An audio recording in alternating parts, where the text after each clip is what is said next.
Dave here. Welcome to our introductory course on financial modeling. So, in this course, we want to help equip you with the right toolkit required to go build, analyze any financial model across any company or industry. So, financial modeling isn't hard once the core concepts are crystal clear. And quite honestly, it can be a lot of fun.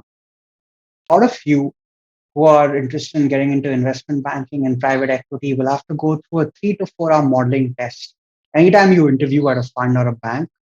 And quite often, sometimes on the job, having a good grasp of the fundamental concepts of financial modeling can take you a really long way. So, first, what is financial modeling, right? What are you trying to achieve, accomplish by building a financial model? Any and every company has a business model through which they offer a core product or a service. They sell these products to customers and they try to create value for everyone in the value chain while doing so. Typically, an entrepreneur will invest money or capital in his business and he will expect his business to generate a rate of return on that capital.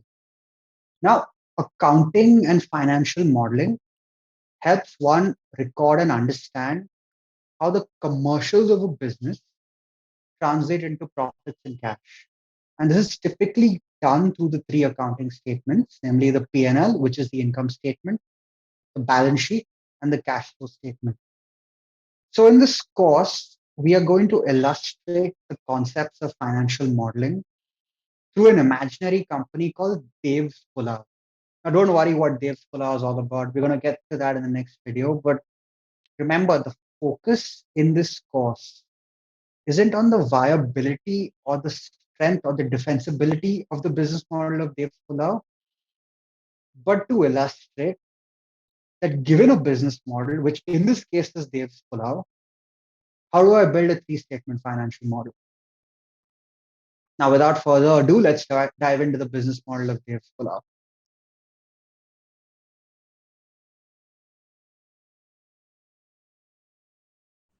So let's say there is a 50-storied corporate park, which is nothing but a building that houses the offices of large businesses like TCS, Wipro, Infosys, etc.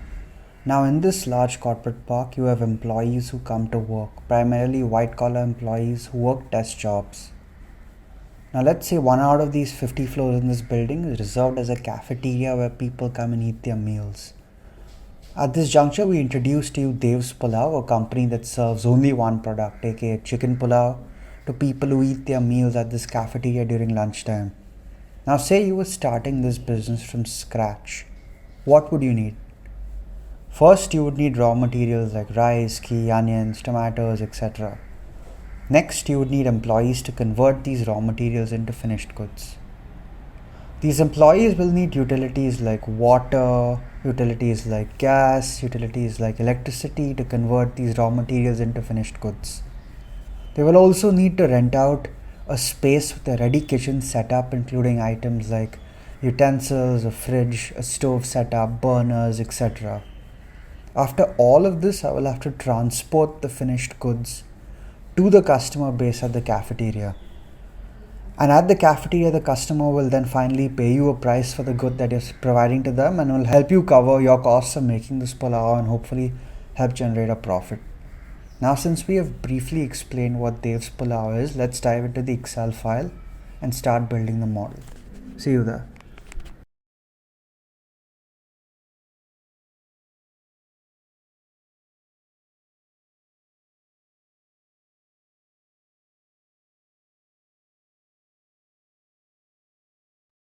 Hey guys, so this is the first video where we actually delve into an Excel spreadsheet and build out a financial model for Dave's Pulao.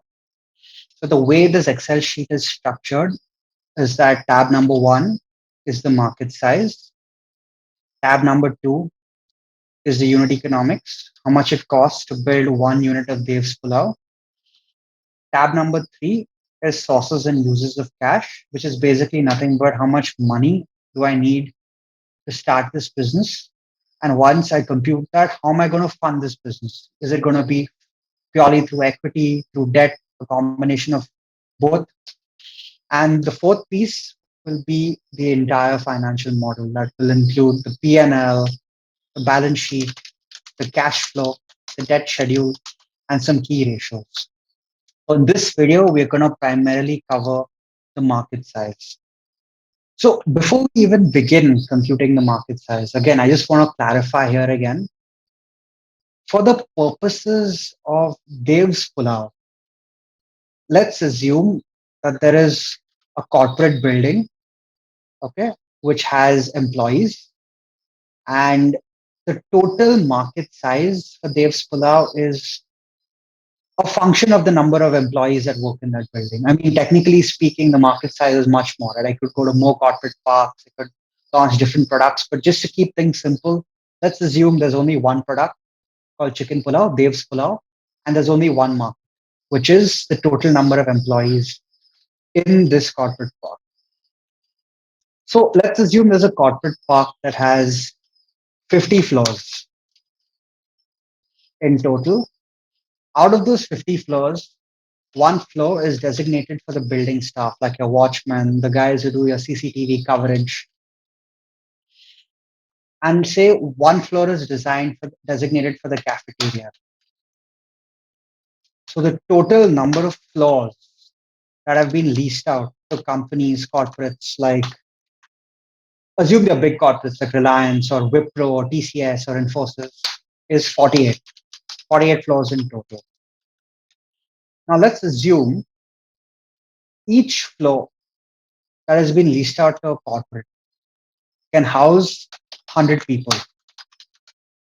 Let's assume that for the floor for the building staff can house 50 people and the cafeteria the same. In terms, this 50 is for number of employees that work over there, not number of people that can be seated at a given point in time.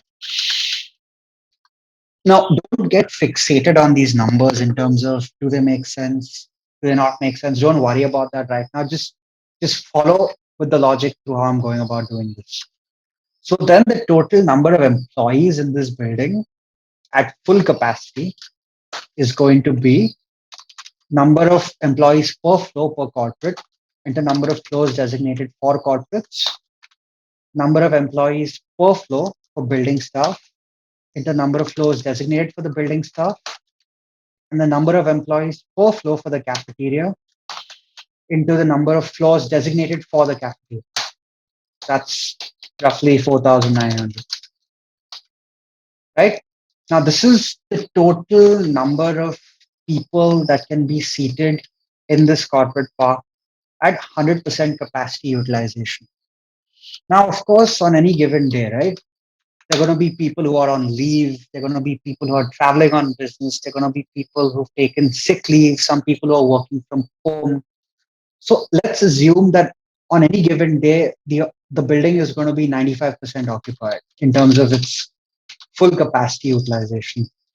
So that means on any given day, the total number of employees present in the building will be 4,900 into 95%. Here so far, right? Now, out of these 4,655 people that are present in the building on any given day, let's assume that 65% of people bring lunch from home. They don't really eat out. What does that mean? That means the number of people that we can cater to is 4,655 into 1 minus 65%, because 1 minus 65 is 35%. 35% is the number of people that don't bring lunch from home, that typically eat out through Swiggy or Zomato, or will order through other services, or will go through the cafeteria. This number is roughly 1,629. Now, of these people who order from out, but are vegetarian, there will be like a section of people who are vegetarian, right? So let's assume for the sake of this example that 50% people are vegetarian. And this is 50% of this 1,629, which means the number of people who order from out and are non-vegetarian will be this into 1 minus 50, right? Now, let's further assume that we haven't talked about pricing for Dev's Pulao at the unit level, but we'll come to that later during the modeling the revenue schedule. But for now, let's just assume that there's a certain cut in terms of only so many people who can afford Dev's Pulao because maybe they can't afford paying 200 or 250 or 300 rupees a unit. Again, don't get fixated on that number. We'll come to that in a bit. But let's assume it's 35%. So then your serviceable addressable market becomes 8.5 into 35%, which is roughly 285 people. Now, let's assume that in the first month of these 285 people who can buy Dave's Pulao, 20% of them do. The remaining 80% will again eat from other options available in the cafeteria, from Swiggy, from Zomato. And let's assume this ramps up. So in the first month, it's a new product, people are trying it out. 20 goes to 25% in the next month. And then it slowly ramps up to 26. Let's make this 27. Let's make this 28. Sorry, let's make this 29. Let's make this 30. And let's just say it stabilizes at 30%. So then the number of people who end up buying Dev's Pulao daily comes to around in the first month 57, and then it streamlines it kind of stabilizes at 86 people. Now, this is the number of people who end up buying Dev's Pulao daily. It won't necessarily be the same people, it's just a total number. Let's assume there are 20 working days per month in any given organization. So 5 working days into 4 weeks, roughly 20. Let's assume that each and every one of these employees who buys Dev's Pulao on a given day buys 1 unit. So 1 unit of Dev's Pulao. So that's 1 unit here. And then hence the total number of units of Dev's Pulao that gets sold every month is nothing but this into this into this. Right? So let me just round this down. Number, right? So your total addressable market or serviceable addressable market in terms of this one corporate park, in terms of number of units of Pulao that I can sell in a given month, starts off at roughly 1140 and then stabilizes at 1720. So we've covered the market size piece. It's very important to remember. Don't really get fixated on all of these numbers in terms of number of floors or number of employees per floor or number of people present. Think of this as a structuring exercise in terms of how you would think about the market size for Dave's Pulao. So we've covered the market size in terms of the structure of how we go about thinking about it. In the next video, we're going to cover unit economics. Thanks.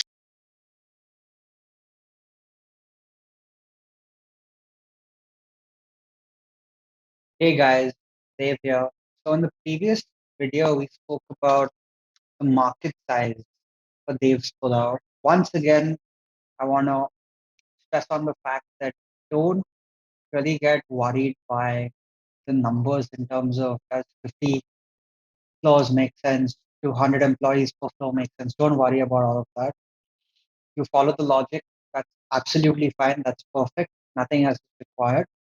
And also, again, just to remind everyone that market size in for the entirety of this case, so just refer to this one corporate park that has 50 floors in total and the number of people that work in that corporate park. So let's get down to unit economics. So to make 1 unit of Dave's Pulao, right? The typical ingredients that go into it will be you'll have some rice, you'll have ghee, you'll have onions, tomatoes, Maggi cubes, spices like pepper, cloves, star anise. Of course, you'll have chicken. And then once the product gets made, once the raw materials get converted into finished good, you will have to package it, right? So there'll be packaging material as well. There'll also be a factor of expansion. So I don't know how many of you guys have cooked rice, but every time you cook rice, right? Rice kind of expands. That's like a good thing for a business owner that has rice as an input. And then we'll talk about the unit costing in terms of one unit of each of these. Now, in addition to raw material costs, there will be, of course, other direct costs, right? There will be employee costs in terms of you'll need labor to convert raw materials into finished goods. Once it is fully done, there will be transportation costs to take it from where it is being produced to selling it at this corporate park, at the cafeteria at the corporate park. There's going to be electricity, there's going to be water, there's going to be gas, and there's going to be some other costs that we're going to address in the next video in sources and uses. So let's begin with this. So let's assume that 1 unit of Dev's Pulao requires 200 grams of rice. And once again, don't worry about whether or not this makes sense. Just keep following with. Let's assume it requires 40 grams of ghee, 50 grams of onion, 50 grams of tomatoes, one Maggi cube. So the unit here tells you what unit this refers to. Say 10 grams of spices, 200 grams, sorry, of chicken, and 1 unit, one packaging, 1 unit in which you package the finished product. Now, like I was saying earlier, when you typically cook rice, it expands. Typically, let's assume that expansion factor is 2.5. So, in terms of the total weight of what you're giving to one consumer in one pack, it's going to be this into 2.5 plus weight of ghee plus weight of the onions, tomatoes, spices plus chicken, roughly 850 grams. Don't worry about this number; it doesn't mean much. Just wanted to illustrate that every time you cook rice, it's fat. Let's assume the unit cost for 1 kg of rice is 200 rupees. Top grade basmati rice. 1 kg of ghee is 500. Ghee is pretty expensive. Kg of onions, let's assume it to be 40. Kg of tomatoes, let's assume it to be 40. Let's assume the cost of one Maggi cube is 5 rupees. This is one cube. Cost of spices, 1 kg of spices will be roughly 100 spices that you use. 1 kg of chicken, 200. One packaging unit, the cost, let's assume it's 10 rupees. So now the unit cost of making this entire product will be quantity of rice into the raw material cost of unit cost. Remember, this is in grams, so I'm going to have to divide by 1,000, right? Next, same for ghee. Next, the same thing for onions, same thing for tomatoes. Now for Maggi cubes, right? The units over here, the number of cubes, so you don't really have to divide by 1,000. Spices, same thing, same formula. For chicken, same formula. RM packaging, again, the unit is not in kgs, it's in terms of number of packaging units. That's one. With this, you get a unit cost to make 1 unit of Dev's Pulao to be 120. Following with me so far? Good. So, of course, like I mentioned earlier, you'll have other direct costs and, direct indirect costs that we're going to cover in the next video. But I think this is a good starting point to understand unit economics from a costing perspective, in terms of what does it really cost to manufacture 1 unit of Dev's Pulao. See you in the next video. Thanks.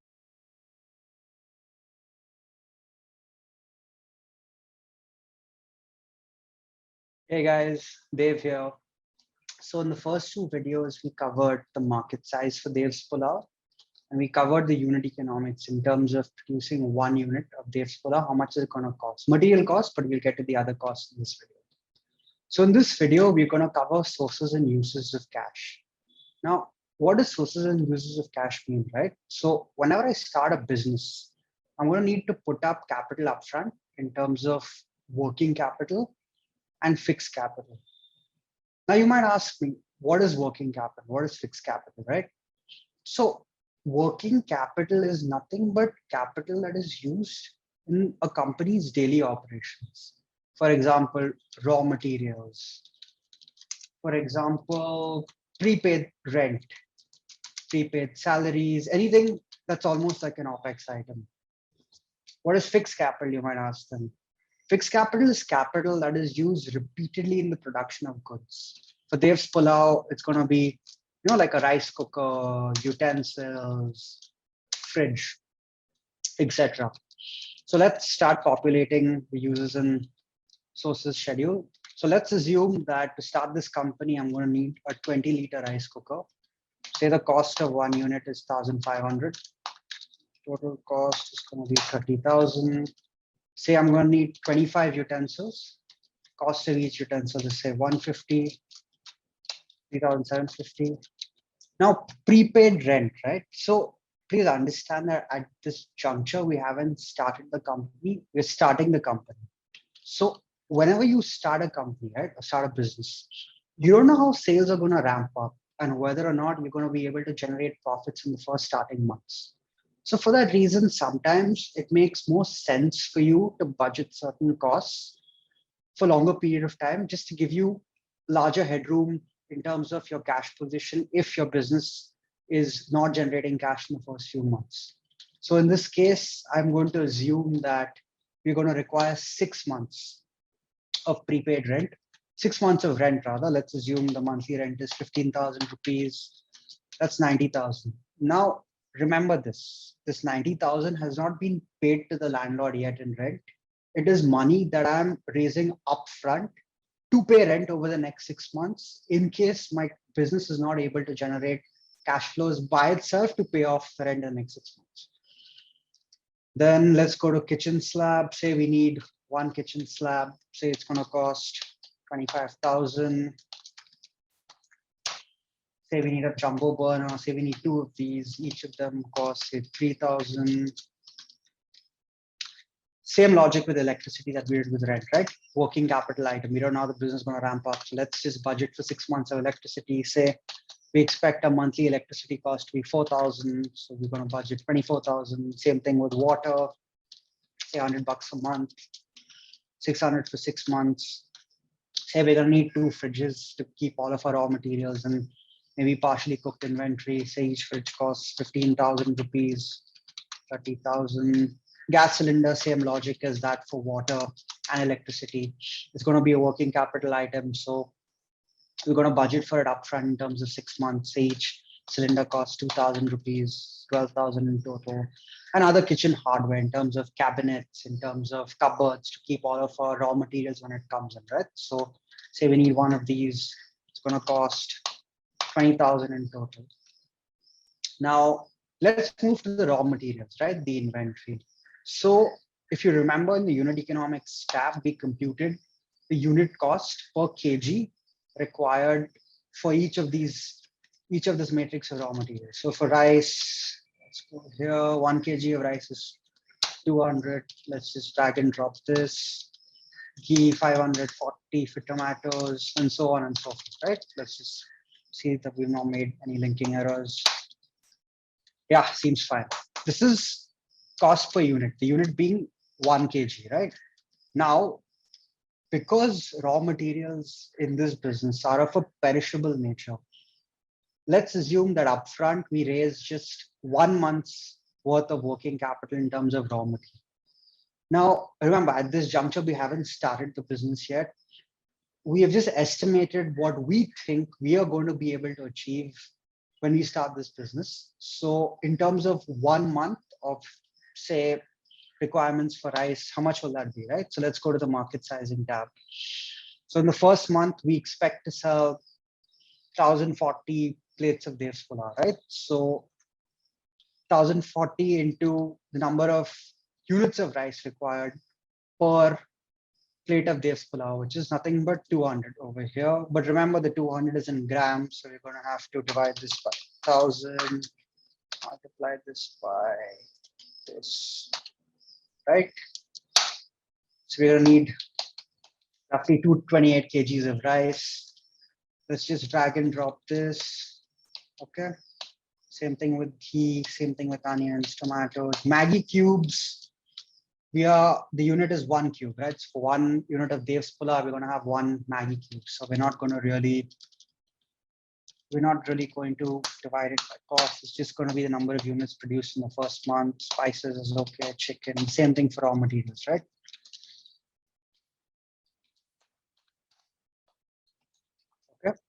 What's the total?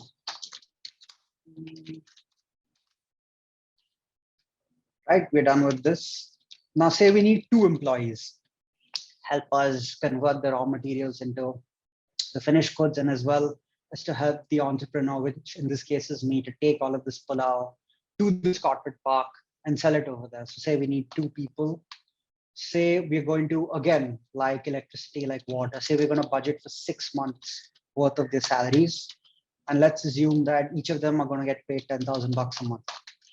So that computes a requirement of 60,000, but there's 2 employees, right? It's going to be 1.2 lakh. Let's assume we're going to budget for 180 days of transportation in terms of, again, 6 months, right? So let's assume transportation cost per day is 500 rupees. That comes to 180 into 590,000. So now we have the total cost that we're going to require, the upfront cost to start this. Let's just compute that. About 5.8 lakhs. Okay, so I have this capital upfront in terms of my requirements. I need 5.8 lakhs. But how am I going to fund this 5.8 lakhs, right? It's going to either come from my money or it's going to come from money I raise externally. Now I can do this fundraising typically through debt and equity. Debt is a very fixed returns kind of instrument. I will raise money from, say, a bank or an NBFC. I will have to pay interest on the outstanding amount and then pay back the exact principal over a period of time, but no more than the amount of money that I raised with interest. Hence, return to debt holders are capped. But in the case of Dev's Pulao, if it doesn't run successfully, then the debt holders have first access to the assets of the business to help recoup the outstanding debt amount.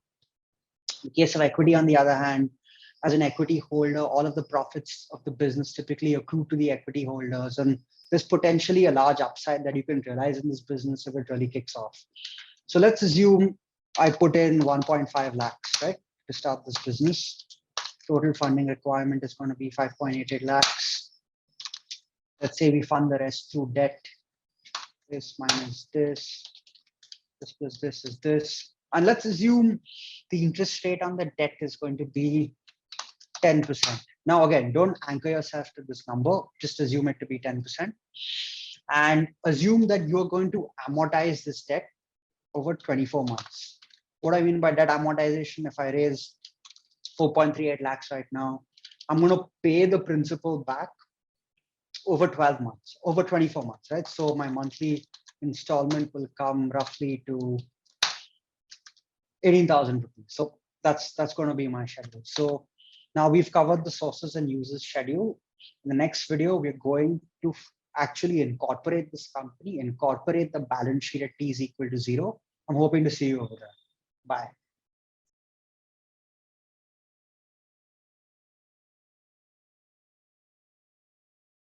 Hey, thanks a lot for watching the video. Hope you found it useful and also got a few actionable insights. Check out our website and join the mailing list for regular content. Do spread the word and share it with anyone else you think might find this useful.